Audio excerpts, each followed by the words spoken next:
Meninas e meninos, tudo bem? Eu sou Camille Borba, este é meu sinal e hoje eu serei a professora de vocês de língua portuguesa do 9º ano. Como vocês estão no 9º ano?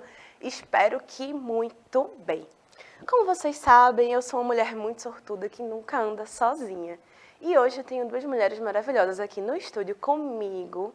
Temos Ingrid, que fará nossa tradução para Libras, o que torna nossas aulas mais acessíveis.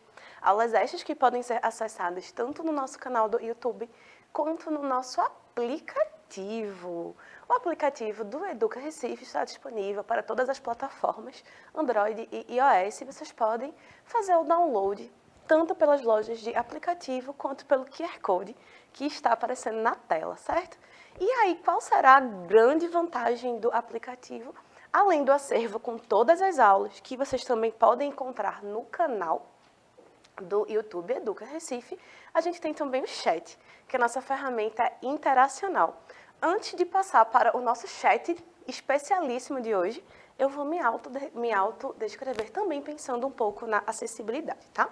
Eu sou uma mulher negra de estatura mediana, tenho olhos escuros, uso um óculos arredondado, tenho cabelo cacheado na altura dos ombros, preto, tá? Estou aqui em pé usando uma blusa azul e uma calça preta, certo? Prontinho para dar essa aula para vocês.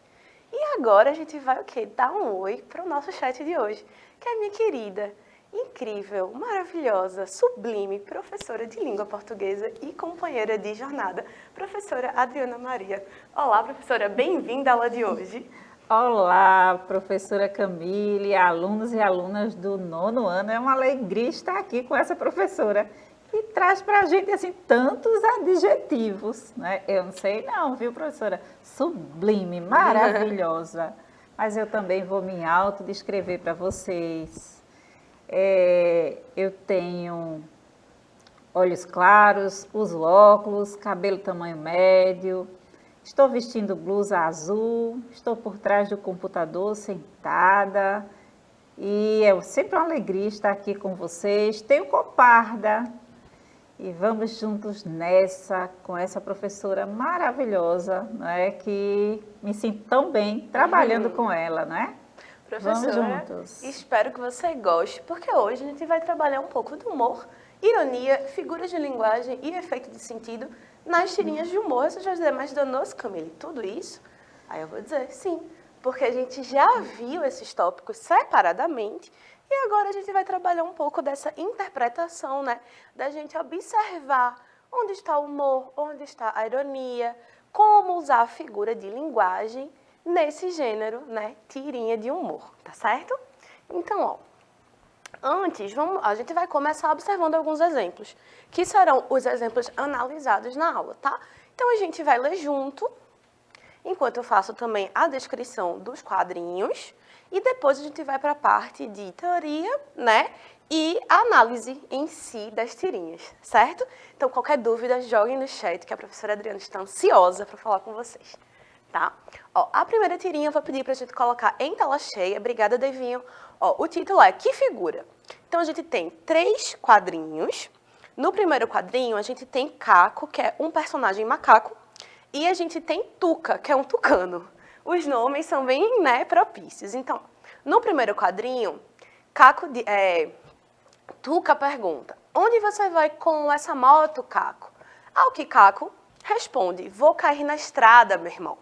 Então, aqui a gente já tem o quê? Ele está paramentado com a sua moto, um capacetezinho, todo animado. No segundo quadrinho, Caco diz, come poeira aí, Tuca. O quê? Ousadia, né? Já foi o quê? Enfrentando ali, tirando uma onda. E o pobre do Tuca tosse, cof, cof. Eita! Isso aqui é o quê, gente? Quando a gente usa uma representação sonora no texto, a gente já viu essa figura de linguagem, viu? Já vimos sim, mas aí eu vou dizer depois. E aí, o terceiro quadrinho tem um espaço temporal. A gente tem 5 minutos depois, a gente vê o quê? Caco, todo arrebentado, andando assim, sem nenhuma felicidade na vida, ao que Tuca pergunta, né? Tirando onda, quase que ironicamente, né? Então, cair na estrada não era uma figura de linguagem? E a gente vai analisar essa tirinha com mais cuidado na próxima, mais pro final da aula, tá? O próximo quadrinho que a gente tem chama Caco. E a gente tem o mesmo personagem, a gente lembrando que todas as tirinhas são da página Humor Consciência, tá? Que é uma página bem legal, que eles tratam diversos temas de diversas disciplinas, português, ciências, física, matemática, história, usando tirinhas. Então, fica a dica e entrem lá para apreciar, né? É realmente um trabalho interessante. Então, Caco, aqui de novo, temos 3 tirinhas. Na primeira, Caco diz, vou fazer uma metalinguagem. Aí vocês, que raios é metalinguagem? Vocês vão saber mais para o final da aula. Aí, no segundo quadrinho, ele diz, isso, mais um pouco, tá quase, porque ele está desenhando. E no terceiro quadrinho, ele diz pronto e mostra pra gente a própria tirinha que a gente tá vendo. Por quê? Porque a metalinguagem é justamente isso. É usar um código para explicar o próprio código. Mas a gente também vai ver isso mais pra frente. Caco pelo caco. Caco pelo caco. E aí a gente vai retomar uma tirinha que a gente já viu na aula de figura de linguagem, que é baseada em fatos reais. Ó, o estagiário Rômulo tira uma soneca depois do almoço. Só que ele está sonhando o quê? Tem um S. São 3 de novo, 3 quadrinhos, e a gente tem Rômulo deitadinho assim, com a cabeça no teclado, e um Szinho, 3 Szinhos saindo da cabeça dele. Aí chega o chefe e diz, Rômulo. E aí Rômulo diz, Senhor, seja sábio, amém. Dá aquela disfarçada, né? E aí, o chefe, no terceiro quadrinho, diz, eu devia saber que a onomatopeia do ronco estava diferente. Quem ronca com a letra S? E aqui a gente já tem destacado uma outra figura de linguagem, que é a onomatopeia, que a gente também já viu, tá? Aí, veja, a gente pode perceber que nesses exemplos a gente tem o quê? Um jogo entre a linguagem verbal e uma linguagem não verbal, né? Imagem e texto através de diálogos ou situações inusitadas, improváveis ou ambíguas, pretendem causar o riso. E é justamente nessa ambiguidade, nessa exploração dos sentidos potenciais que a gente vai encontrar o humor, que a gente vai encontrar os efeitos de sentido da figura de linguagem, da ironia e, né, por aí, e seguindo. E aí, mas o que é linguagem verbal e não verbal? E o humor?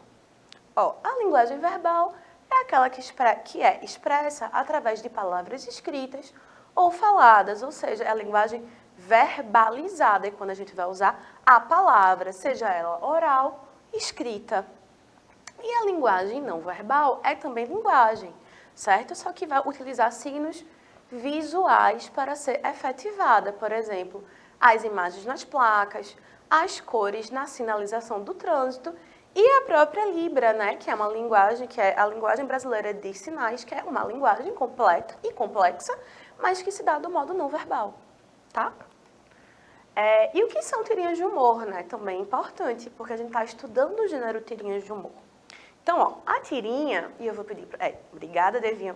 Conhecida pela sequência de 1 a 4 quadros, envolve personagens fictícias que representam construções estereotipadas, ou seja, exageradas, né? Também, Sim. Da condição humana. O conteúdo pode abordar assuntos filosóficos, políticos e sociais, ou apenas entretenimento. Ou, no caso das tirinhas do humor consciência, a gente tem uma abordagem interessante de diversos conteúdos acadêmicos, não é isso, professora Adriana? Sim, professora. E aí, por quê? Porque é um jeito interessante de você passar conhecimento também, né? Você sai um pouco do discurso da aula, do discurso meramente acadêmico e inserir um conteúdo, como, por exemplo, metalinguagem ou figuras de linguagem usando uma tirinha.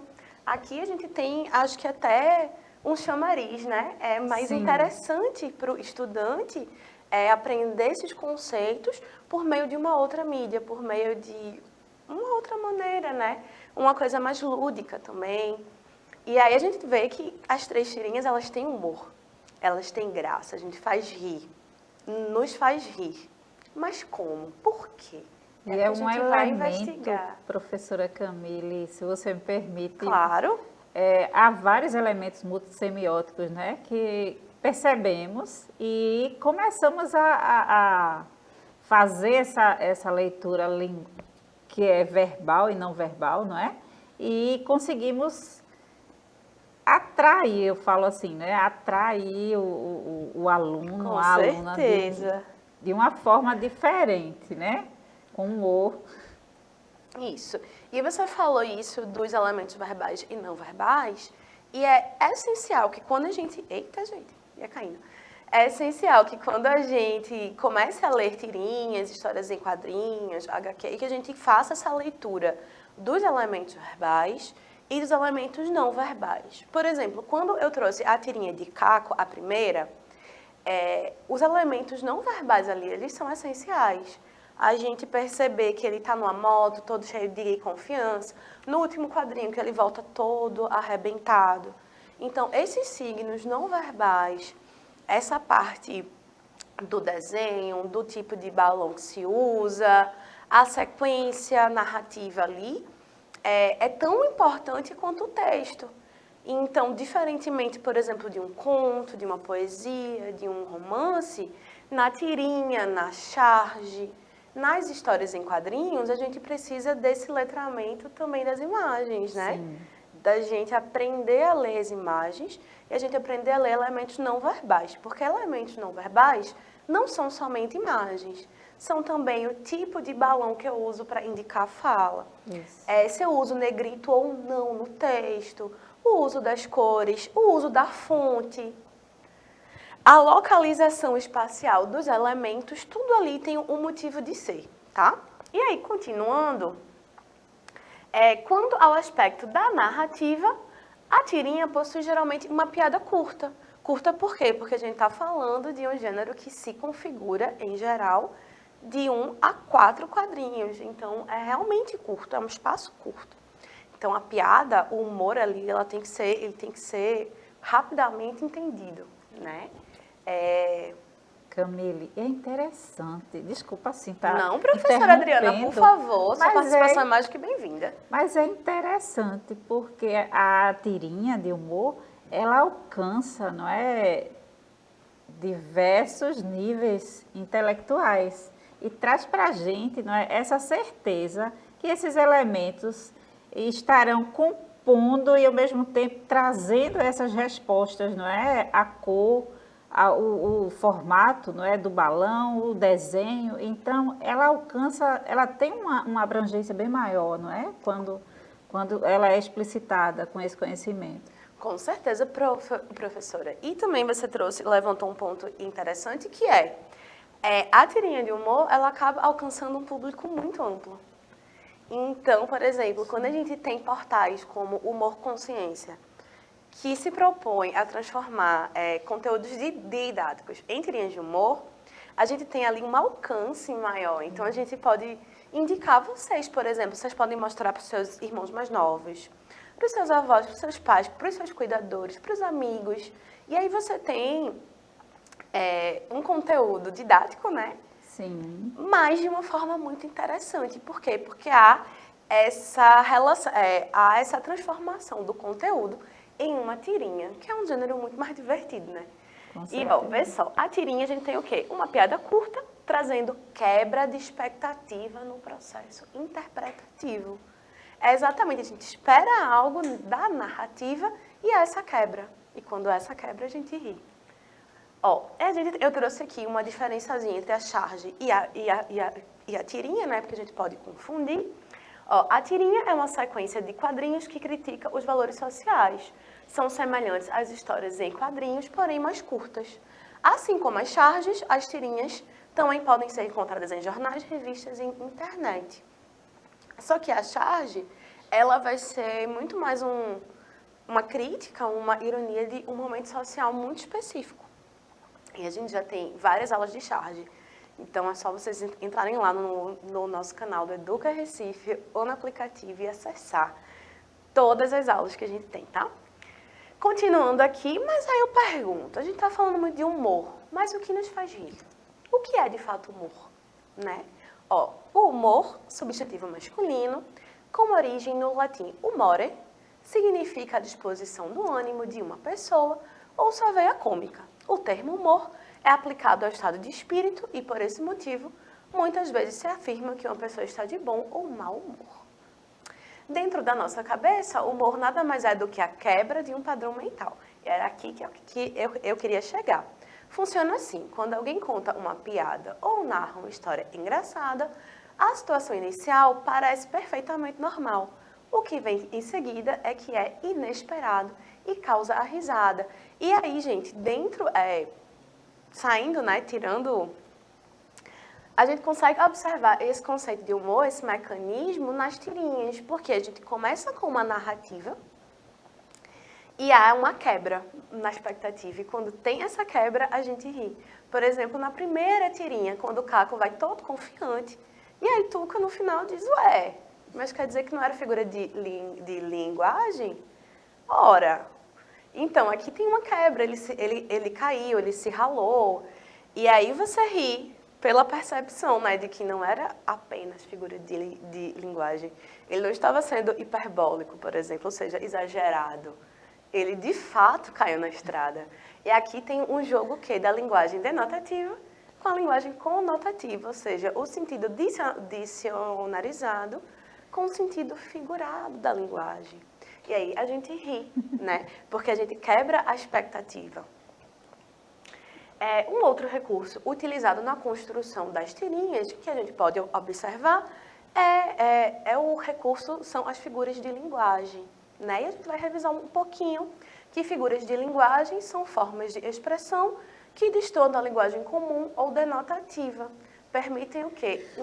Uma gama de sentidos, né, do enunciado da linguagem. A gente vai ver isso aqui, a gente mudou a ordem, mas eu vou voltar. A gente viu as figuras de palavras ou semânticas que estão associadas ao significado das palavras, como, por exemplo, a metáfora, a comparação. A gente tem as de pensamento, que são empregadas intencionalmente palavras que provocam significados ou ideias diferentes daquelas que normalmente as palavras sugerem no contexto, como, por exemplo, a ironia, né? Que é quando a gente utiliza as palavras com sentido oposto para dar ênfase ao discurso. Né? É quando você diz, esse menino é tão bonzinho, destruiu o estúdio inteiro. Então, veja, a gente está usando a ironia, a gente está dizendo uma coisa, querendo falar outra, tá? E a gente tem as figuras de som, que correspondem a uma categoria das figuras de linguagem associadas à sonoridade, certo? Como, por exemplo, a onomatopeia, que a gente já destacou na tirinha. E agora, professora Adriana, chegou o momento divertido da aula, que é para a gente analisar as tirinhas do começo da aula, tá? Então, a gente vai reler, porque reler é sempre bom. Sim, e a gente vai tirar, partindo de toda essa revisão do que é humor, ironia, figura de linguagem verbal e não verbal, a gente vai analisar esses elementos nas tirinhas, tá? E aí a gente vai vendo como e por que a gente faz uso de tantos recursos linguísticos, né? Na hora de construir gêneros textuais que saem desse campo do denotativo, né?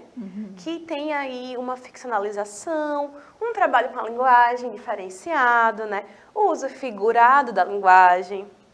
Então, de novo, retomando a primeira tirinha, que figura, de novo, 3 quadrinhos, Caco e Tuca, que é o macaco Caco, o tucano Tuca.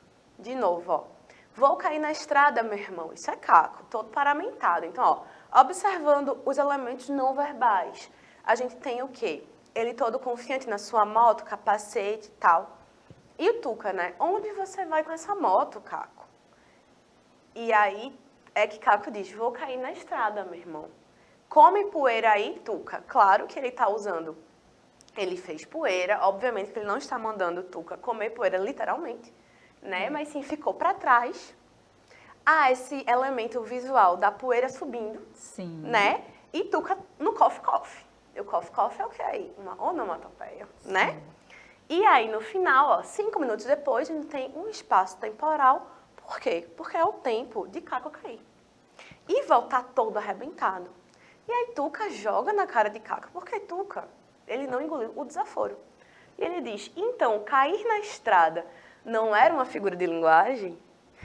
Ou seja, cair na estrada não era um modo de dizer, não era um uso figurado da linguagem, porque quando ele traz figura de linguagem, ele não está querendo nomear especificamente uma, mas sim esse uso da linguagem, de usar de uma maneira figurada, né?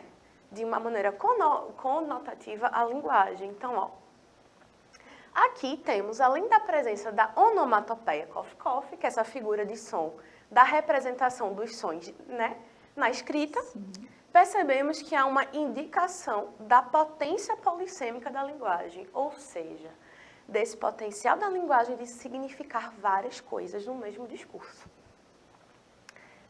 Quando Tuca explicita que o cair na estrada não havia sido apenas no sentido figurado, visto que Caco, de fato, cai da moto, causando assim o humor da tirinha. Então, quando ele diz cair na estrada primeiro, ele está falando metaforicamente, né? Ele está falando de maneira figurada, mas ele cai de fato. E aí a gente tem esse jogo do que foi, né? Do denotativo e do conotativo. É como se o Caco dissesse assim, estou indo, meu irmão, fica aí para trás, estou caindo na estrada, né? Vou pegar aqui essa estrada e vou de moto para bem longe, né, de você. É esse sentido, né? Mas aí Caco cai de verdade e volta. E aí é que Tuca diz, então quer dizer que cair não era figura de linguagem, ou seja, não era um modo de dizer, não era um sentido figurado, era de fato cair na estrada. Na segunda tirinha, que a gente tem a tirinha da metalinguagem, então a gente tem Caco, muito reflexivo, dizendo, vou fazer uma metalinguagem. E aí no segundo quadrinho ele, isso, mais um pouco, tá quase, então a gente vê Caco desenhando. E no final ele desenha a própria tirinha. E aqui é perfeito porque Caco, de fato, ele constrói uma metalinguagem. Ele escreve uma tirinha sobre escrever tirinhas. E isso o quê? Aqui o humor se manifesta porque Caco, de fato, faz uso da metalinguagem dentro da tirinha. Mas o que é metalinguagem, professora Adriana? Metalinguagem é o fenômeno discursivo que ocorre quando, num enunciado, fala-se da própria linguagem usada para transmitir a ideia. Ou seja, quando a gente pensa na gramática, porque a gramática é a língua portuguesa explicando a língua portuguesa. Quando a gente vê um filme sobre um filme, é um código explicando ele mesmo. Quando a gente observa uma pintura sobre alguém pintando, então é o código que se autoexplica. Então aqui Caco, ele faz uma tirinha já anunciando que vai fazer a metalinguagem e no final ele cumpre o que diz. Ele realmente faz uma metalinguagem. E aí o que é interessante é que parece que é sempre uma tirinha, dentro da tirinha, infinitamente. Para a gente terminar aqui a análise, a gente tem a terceira tirinha, que é a do estagiário Rômulo, que está tirando aquela soneca depois do almoço, quem nunca, né, pessoal? E aí, só que ele está fazendo uma onomatopeia em S. Então, veja só, geralmente o som, a representação gráfica do sono é um Z, não um S. E aí o chefe fala, Rômulo. E aí Rômulo, na mesma hora, faz aqui ó, a posiçãozinha da oração, que aí de novo é um elemento não verbal que é interessante e que é essencial para a interpretação da tirinha. Senhor seja sábio, amém. Ou seja, os S's do sono foram S's de Senhor seja sábio, que aqui também a gente tem uma outra figura de linguagem, né? Que é essa repetição das consoantes, ou assonância. Sim. Assonância, né? E no terceiro quadrinho, ele diz assim, eu devia saber que a onomatopeia, ou seja, o chefe, né? Do ronco estava diferente. Quem ronca com a letra S? Ele é convencido. E ele joga o quê? Uma onomatopeia. E ele meio que quebra uma quarta parede. Porque é um personagem da tirinha que sabe que está em uma tirinha em que há onomatopeia. Então vejam quantas camadas de interpretação a gente pode ter em uma tirinha só, né? Ó, o uso da onomatopeia é bem direto nesse caso, né? A gente está vendo ali a figura de linguagem tal como ela é. Porém, a graça se dá pela representação do sono com SSS, ao invés de ZZZ. Este é a representação mais comum para explicitar o sono. Então, quando a gente tem essa mudança do Z para o S, o Rômulo da tirinha consegue dar uma disfarçada. E aí o chefe cai na história, porque normalmente Na onomatopeia, o som é representado pelo ZZZ. Perfeito. Então, gente, nossa aula chegou ao final. Ufa! Espero que vocês tenham gostado. Ingrid tá aqui, ó, aliviada, que não vai precisar mais interpretar aqui essas palavras estranhas, que são as figuras de linguagem. Eu espero que vocês tenham gostado da aula de hoje. Entrem no Humor com Consciência, tem muito conteúdo legal. Qualquer dúvida, joguem no nosso canal do YouTube, que eu estou sempre de olho. Vou passar para a professora Adriana se despedir de vocês. Isso mesmo, pessoal, avancem na recomposição da aprendizagem e essa aula foi maravilhosa. Até a próxima, pessoal. Como sempre, foi um prazer estar aqui, gente. Obrigada, Ingrid. Obrigada à produção, que permite que as aulas cheguem até vocês com qualidade. Obrigada à professora Adriana pelo companheirismo e pela colaboração na aula de hoje. Obrigada a vocês que estão aí vendo essa aula. Um beijo, gente, e até a próxima.